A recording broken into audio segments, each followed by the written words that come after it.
Here is the biggest misconception about scaling a coaching business. Most people believe that the goal is to build a business that needs them less.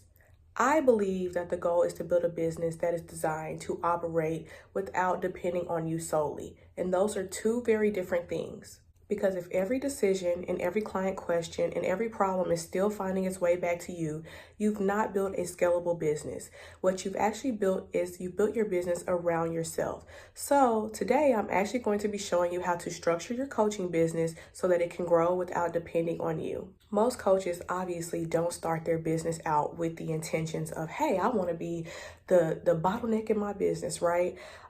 It usually happens gradually and happens over time.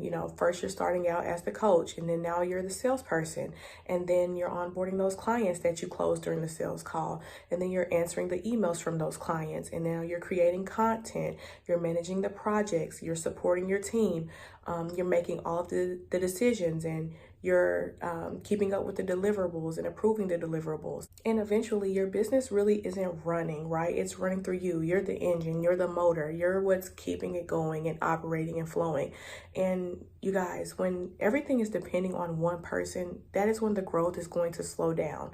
And it's not really because you're incapable, obviously, but it's because one person only has so much capacity. There's only so much time in the day. You only have so much energy, right?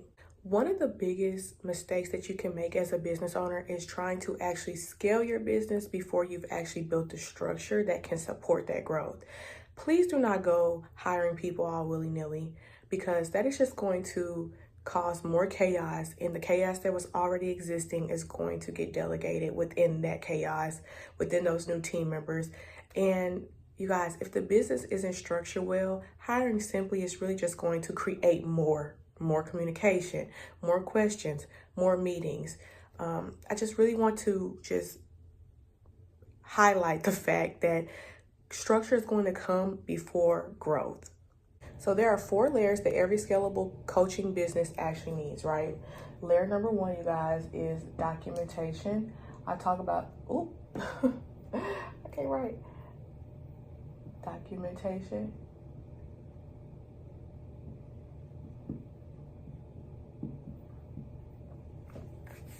I talk about this all the time, you guys. It's actually part of my 4-part operational gap framework. But today we're going to be talking about it from the lens of incorporating it into your business and how to structure your business, like I mentioned in the beginning. So documentation is important because you want to ask yourself, can someone complete this work without asking me how to do it every 5 minutes, right? If the answer is no, then you're going to want to start documenting those processes. And a good rule of thumb is, I always talk about that as well, is every repeatable activity should eventually have repeatable documentation. So if it's something that you're doing consistently on a daily basis, on a weekly basis, you want to document that first, because that's obviously a very core process within your business. Layer number 2 is ownership. This goes along with delegation, okay? When you're delegating tasks to your team members, don't just assign a task, assign ownership and outcomes. Instead of telling them, can you post this? Let them know that they are responsible for making sure that that is done appropriately and completely and timely. That is what ownership is. Layer number 3 is capacity. Even the best systems fail if people don't have enough time, okay? So you want to ask yourself, do we actually have enough capacity, or are we expecting one person to do the work of 3 people? That's very common. Sometimes that happens, and obviously it's not intentional. And the way to fix it is to pull yourself back, ask yourself this question, audit what your team members are doing, the time that it's taking them to complete it, and make sure that the workload is distributed within your team evenly. You guys, capacity problems cannot be fixed by productivity hacks. If a person is overwhelmed and overloaded, it's just simply that. They just have too much on their plate. And a lot of times, this could be happening to you as well, the CEO. A lot of times you have a lot of things on your plate that you should be delegating and assigning ownership to a team member and documenting so that you can assign ownership. And layer number 4, you guys, is strategy. This is my favorite. This is my favorite because we all know that we start our businesses most of the time to do something that we enjoy doing. And somehow along the line, all these things start happening. Your business starts depending on you. It starts depending on your memory, and you have to make constant decisions and make constant approvals. And next thing you know, everything is relying on you, the CEO, right? But at the end of the day, the goal is for you to be focusing on the reason that you started your business, focusing on your zone of genius, focusing on all the things that move the needle. Somebody has to work on the actual business itself. You guys, if you're constantly solving today's emergencies, reacting to what is happening today, then you're not going to be able to step into that role as a CEO fully and immerse yourself in that role and focus on the strategy that's going to create that direction, and focus on your vision and everything that we know that you actually started your business for. You want to plan so that you can have that future growth. When your business runs on systems, documentation, ownership, and clear processes, the questions are going to decrease. Your team members are going to feel empowered to make decisions without having to come back to you and just get that approval, right? They're going to feel more confident.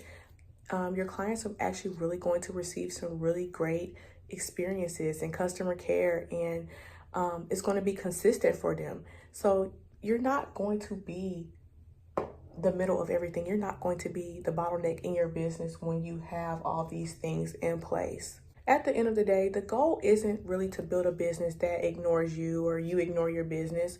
The goal is to build a business that really doesn't depend on you 100%.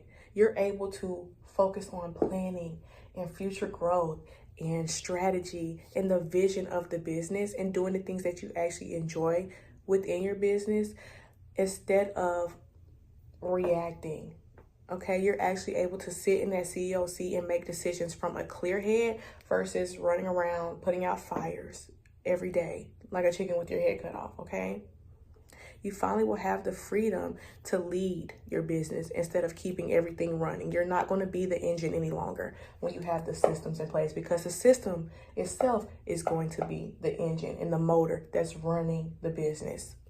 If this video helped you start thinking about your business differently and, setting up some systems in your business, please give me a follow, give me a like, comment, let me know in the comments how you're feeling about this video. If you took anything away from this video that you want to start implementing within your business. You guys, I post videos weekly about processes and systems in your business, operational strategies that you can start implementing to really help you plan for your future and grow. So if that's something that you're interested in, give me a follow. And if you're wondering where the biggest operational gaps are in your business, if you're wondering how to actually diagnose what might be going wrong in your business, like that there's chaos, that there's things slipping through the cracks and your team members are constantly confused, then you're going to want to grab my free business brain map. I'll have it linked in the description box for you.